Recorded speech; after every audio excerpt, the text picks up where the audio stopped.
Bom, continuando as nossas observações sobre as peculiaridades da vida, gostaria de trazer hoje uma situação em que alguma coisa que pareça vantajosa, que pareça uma boa oportunidade, nem sempre termina de uma forma satisfatória. Essa pequena história de hoje é curiosa por esse tipo de coisa, esse tipo de situação em que uma vantagem pode ser enganosa e nem sempre é vantajosa.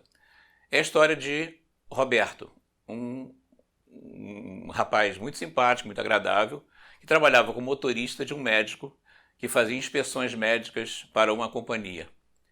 E então ele acompanhava normalmente nas visitas e iam aos lugares e depois retornavam, e o trabalho dele era conduzir o carro do médico para os lugares especiais, ou os lugares mais distantes, onde haveria essas entrevistas. De certa feita, eles estavam voltando ao Rio, fora do Rio, e foi um trabalho exaustivo, e já era um pouco tarde e estavam com fome, estava na hora do almoço. E passando na caminho do Rio, passaram na frente de uma grande churrascaria e tiveram a ideia de parar para almoçar, para dar uma pausa no dia de trabalho tão penoso, tão exigente, né, do sacrifício deles. Quando pararam na churrascaria, uma churrascaria grande, verificaram que tinham muitos carros no estacionamento, então a churrascaria estaria funcionando normalmente. Só que quando estacionaram o carro e entraram no lugar, para tentar entrar, a porta estava fechada.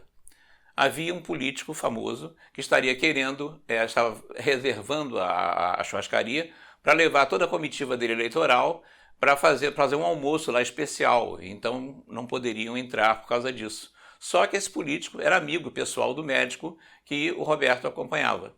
Então, de alguma forma, quando foi visto que esse colega queria entrar no lugar e não podia, o político veio gentilmente, abriu a porta, fez questão deles entrarem e participarem do almoço de uma forma festiva, até muito contente de rever o médico que ele não via há muito tempo. E participaram do almoço agradabilíssimo, regado a bebidas agradáveis, uma comida excelente, quer dizer, um fim de tarde que compensaria todos os sacrifícios exigidos para poderem cumprir a missão deles. Terminando tarde, então, saíram do lugar, despediram com muita satisfação e foram de novo para o estacionamento para pegar o carro. Só que havia uma estratégia eleitoral que eles não conheciam, que a equipe tinha selecionada um grupo de pessoas que de alguma maneira tentavam ampliar a propaganda do político. Então, cobrindo os carros no estacionamento com a fixação de panfletos. Então, quando chegaram, o carro, que era um carro oficial, na verdade, estaria coberto de panfletos relatando ou falando da eleição e com fotografias do político, né? Quer dizer, de repente, Roberto se viu numa situação muito inusitada, porque o carro era da responsabilidade dele. Ele tinha que gerir o carro, ele tinha que, de alguma maneira, cuidar do carro, tanto manutenção como limpeza e tudo. E, de repente, constataram que a cola usada nessa propaganda, nessa forma de fazer a propaganda, era uma cola especial, uma cola que não saía com muita facilidade. Aliás, feita de propósito para não se livrarem muito rápido dos panfletos colados.